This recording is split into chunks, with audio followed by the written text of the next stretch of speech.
Hello everyone, today we're going to talk about forge welding in a propane forge. Okay, so there's lots of videos out there about forge welding in a coke forge or a charcoal forge. Most of us don't have that. Most of us are working with a propane forge.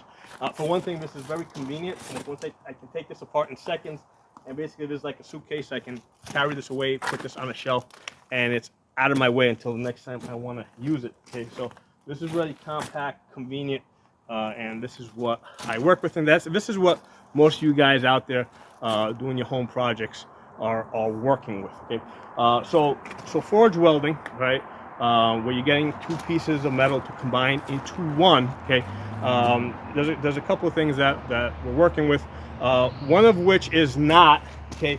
Just hammering the two pieces together that you want to forge weld. Okay, because because a lot of times when we're shaping the metal. Okay, we have this idea that okay, we're going to get it hot, and then we're going to hit it with these heavy, 4-pound hammer blows, and that's what we do to get the metal to shape. Okay, but forge welding is not that. With forge welding, what we're doing is we're bringing these two metals together. We're getting it really hot, like white hot. Okay, and what's going to happen, these crystals are going to kind of combine. They're going to bond together, right? So the crystals on one side are going to bond to the crystals of the other side. Okay, so the project that I'm doing is basically I'm building another poleaxe. I already did a video on this. I'm going to improve upon this a little bit, and I'm making the top spike over here, right? So the top spike is what comes down. Basically, the legs come over the shaft over here, and they lock the axe or the hammer in place. So the way I've created this, okay, is basically I've started off with a bar like this. It can either be a straight bar, or it could be an L or an L bar. It doesn't matter. I've cut the legs here, right? So these two legs are what are going to come over the shaft over here, okay?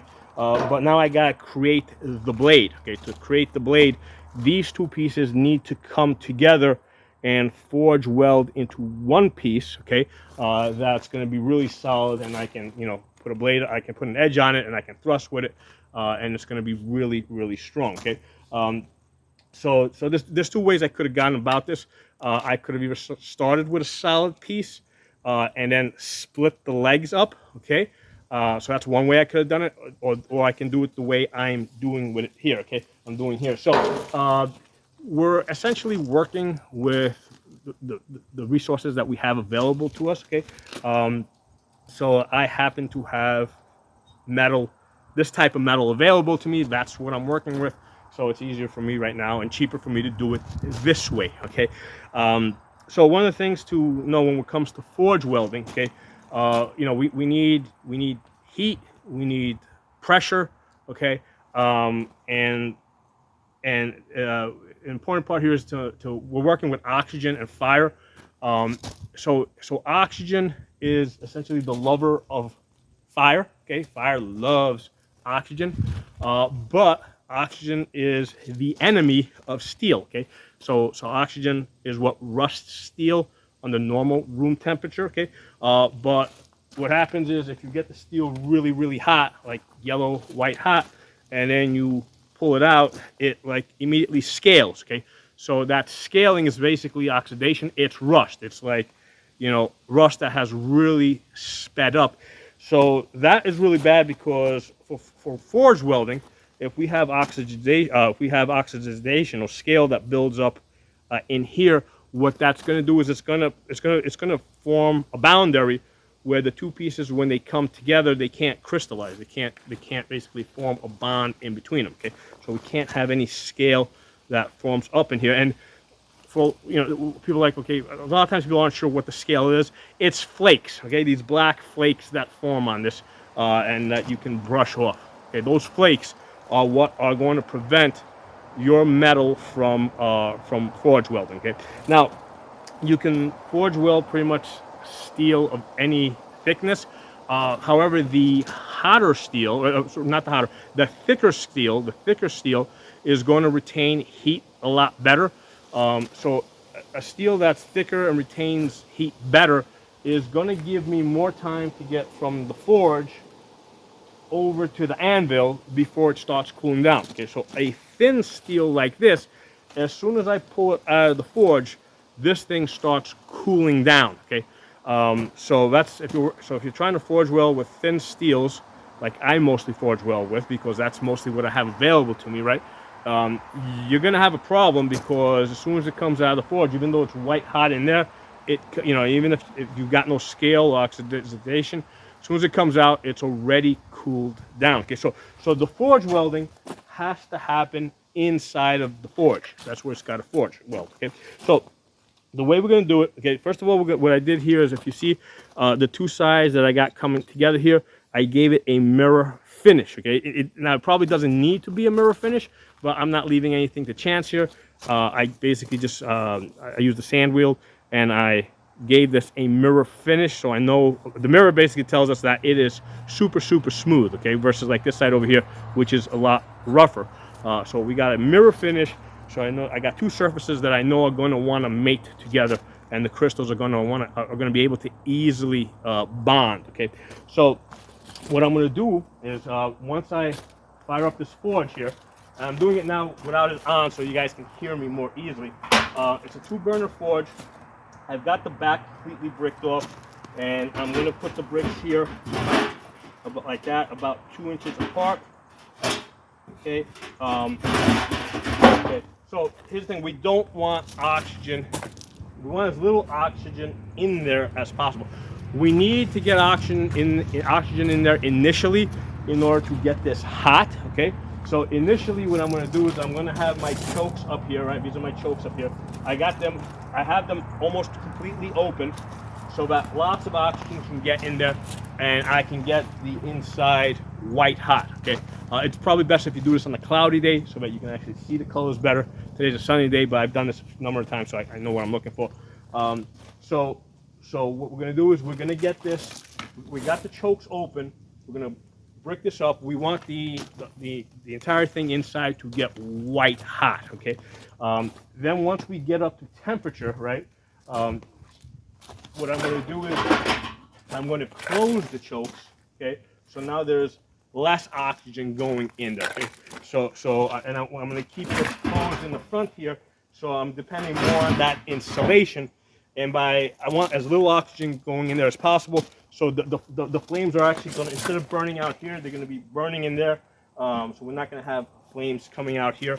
It's going to make a very different sound, but I want to be sure that there's no oxygen, there's little oxygen in there as possible. Blacksmiths that work with coal forges, they kind of do the same thing. Like what they'll do is they'll billow first, right, or push air through their forge first. They'll get it hot, and then they'll stop pumping. Okay, and then what they'll do is when they put the metal in the fire, they use like small pieces of coal, and they cover up the piece, right, with as many small pieces as possible, so that the coal is actually preventing the oxygen from getting to the steel. Okay, so we don't have coal in there, so we just have to prevent the oxygen from getting in there, or rather, we want the oxygen burning up entirely inside the forge, so as little of it as possible can get to the steel. Okay, so initially I'm going to be running both of these burners. Okay, usually when I'm doing like the shaping and stuff like that, I'll basically take this off and I'll work with it like this, only using one burner. It just saves propane. And what I'll do is I'll actually take some of these bricks and I'll brick up the half of it inside, because the more I reduce the airspace inside, so again, it gets hotter faster. But for forge welding, I'm going to be running both of these burners. And the reason why I put this off to the side like this, I'm only using one, is because I don't want the heat rising and damaging my valves. Okay. Right now we're going to be using both of these. Let's keep that like that.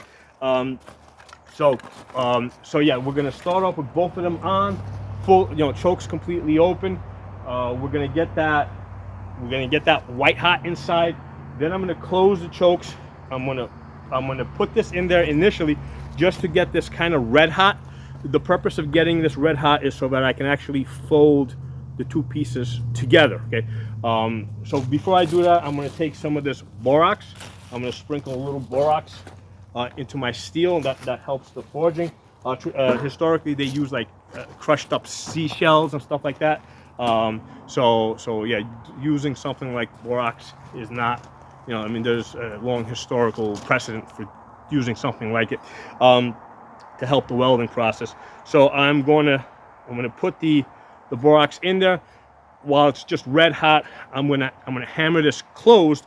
Closing this is going to also prevent oxygen from getting in there, right? Because I don't want oxygen going in there and corrupting my weld. So by closing it, it's gonna serve that purpose. So once it's closed, then what I'm going to do is I'm going to put it back in there, and I'm going to let it sit in there for about 10-15 minutes. I'm going to let this get white hot.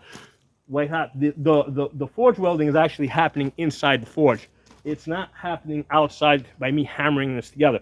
So there's a distinction here. There's a difference between getting the metal hot for the purpose of shaping it and getting the metal hot for the purposes of forge welding. Okay, you're not going to forge weld this together by beating it to death. Okay, the fire is what's going to take care of that. We just need to get the pieces really smooth so that they'll form crystals.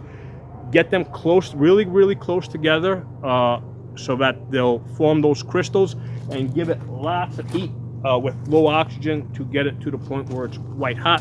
I'll probably do this like 3 times to make sure that this actually, you know, but again, the taps that I'm giving it, they're more like taps. You guys will see what I do. They're not like gigantic hammer blows that are designed to like flatten this out. That's not what's going to forge weld this. Okay.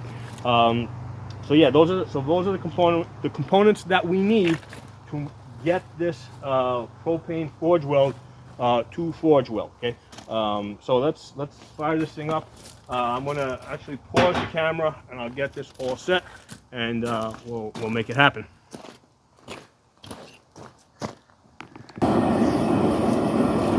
Hey, while that thing's heating up, I wanted to mention that historically, the way if you had 2 pieces of metal that you wanted to forge weld, the way they did it is they used like wire to wrap it together and hold it together. Okay. Now the other way you can do it, they would also fold it down upon on top of itself, which is the technique that we're going to use today. We're going to fold this down, but there's many ways that you can fold it this way, but folding it down on itself is a good way to hold the 2 pieces together. Modern bladesmiths, what they'll do is they'll tack weld the pieces together to kind of hold them in place. That's a modern technique that people will do. Okay, but yeah, we're gonna use the method where we fold this down on itself, and that's what's gonna keep the 2 pieces that we've smoothed touching each other. Okay. Is that red hot yet? Yeah. So at this point, I just need to get that red hot in there, so I can bring these 2 ends together. Let me pause the camera for a second. Yeah, what I actually did is I brought my 2 bricks even closer together, because right now it's pulling in enough air from the chokes that I have completely open. So I'm just trying to get the temperature up inside. Okay? So here's the thing, and this is an important part. We want to get the forge hot. The way I did it when I did this the first time is I said, hey, why waste heat? While that's heating up in there, why not stick this in there so that while that's heating up, this is slowly heating up with it. Well, what's happening with that is that it's giving this thing more time to oxidize. Okay? So we actually want this in there, like we want it to go in there ready to come together. Okay? And what we want to do is, especially with the thin pieces, we want the in and out of the forge to be as minimal as possible, because every time you go in and you come out, when it comes out, you get that oxidation. So what that means is you're losing metal. Okay, so especially when you're working with a thin piece like this, or a relatively thin piece, you don't want to go in and out a lot of times, because every time you go in and out, you're burning off some of that steel. Okay, so historical traditional blacksmiths, they started off with, they would start off with a thicker piece of steel. So if they lost some of it, it wasn't a bigger deal. Most of the steel that we're able to buy cheaply is the thinner stuff. So that's not something that we can afford to waste away. So we want as little oxidation as possible. We want to lose as little steel as possible with this, okay? Let me see if my camera's running. This should be hot enough right now that I can at least get that red.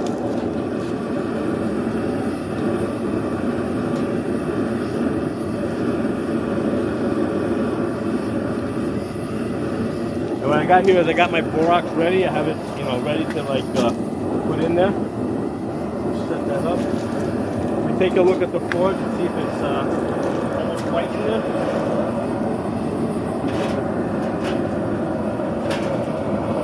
It's pretty white in there.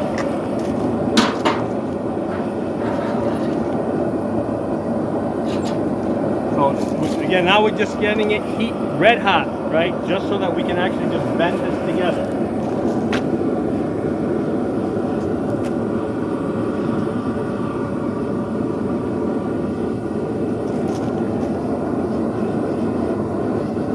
And what I did is I pointed the spine up so that the heat blast is coming down on it, which is going to, you know, because that's the area that basically I want to bend.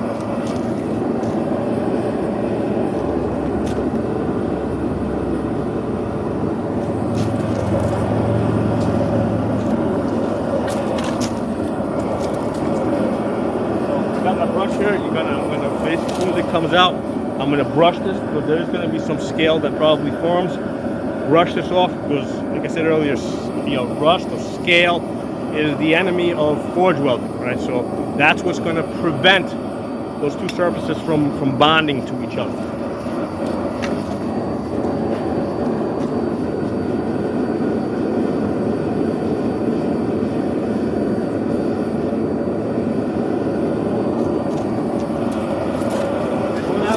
Water over here. Keep it handy so that you can pull up the tongs.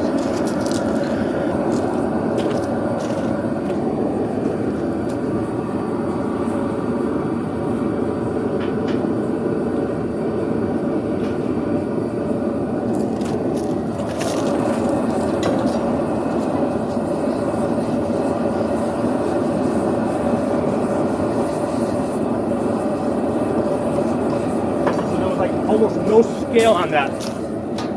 Okay, it's already cooled down a little bit. Put some of this stuff in there.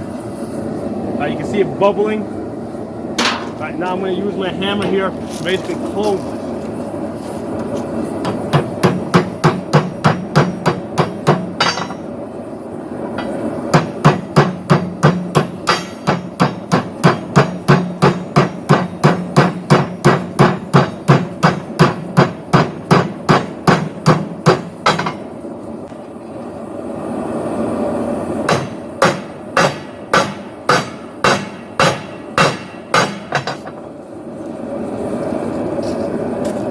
So when you're hammering, start from one side, bring it across to the other side. Don't like hammer here, because that's gonna cause this thing to open up. You know, start from one side because we're just trying to close this.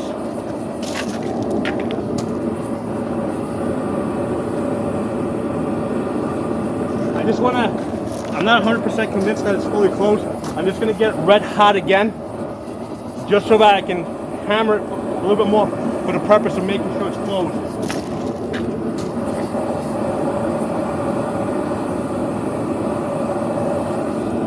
And then after that, I'm going to close my chokes.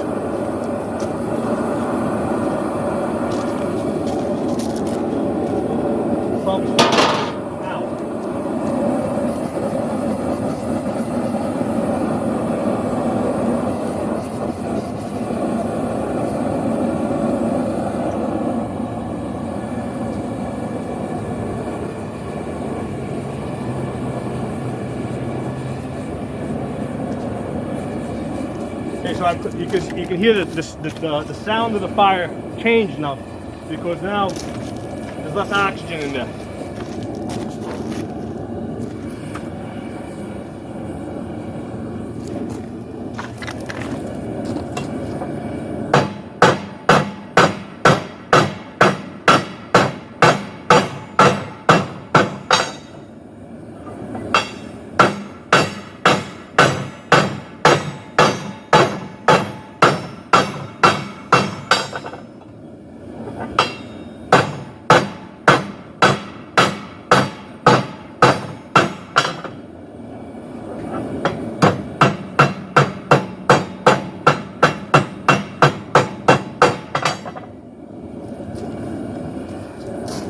I think you're ready to work now.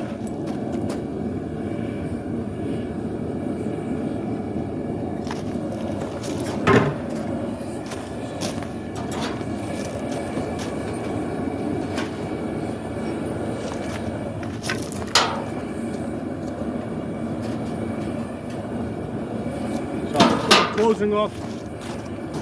As long as my flame is not blowing out, I've pretty much closed this off completely, so it's only getting a little bit of oxygen from the choke valves.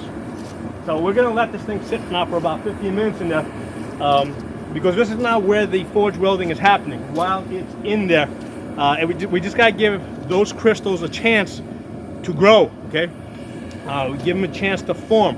So I plan to do this 3 times. Okay, let it sit for about 15 minutes, and then I just repeat it 3 times.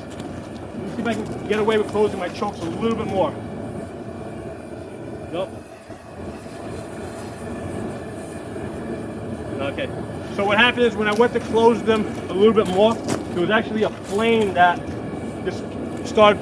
The flame actually came outside, like not like the dragon's breath, but it was just like coming out like that. So I said, okay, I went a little bit too far with that. So that's probably a good place for this to be. So it's closed off, it's insulated, it's got minimal oxygen in there. Okay, so we gotta give this thing 15 minutes now to let those crystals grow. And while that's happening, I'm gonna work on something else. What I'm gonna do is I'm just gonna turn that barrel. I'm not gonna take it out yet, but I'm just gonna turn it over. Make sure it gets heated on both sides, which I'm sure it has, because I can see it's white in there.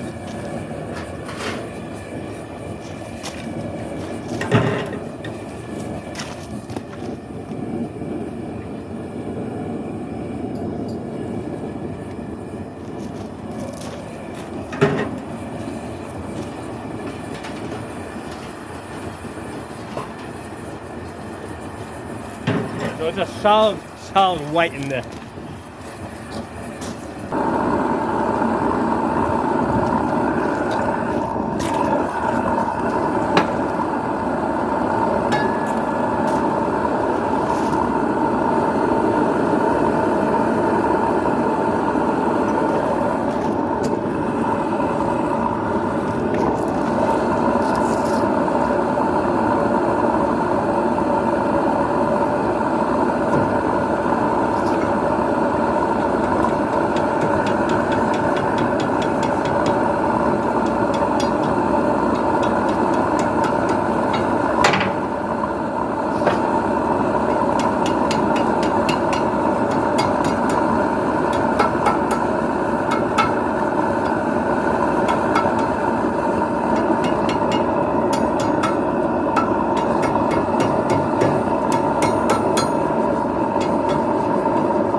This time it was a lot out in the oxygen a lot longer, so the whole thing had a chance to scale.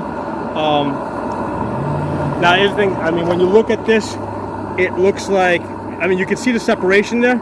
That's because these pieces didn't exactly fold over perfect. But what's going to happen is when I grind this down, it should be almost impossible to tell where the separation is, right? Right now we can see it because they didn't fold over perfect.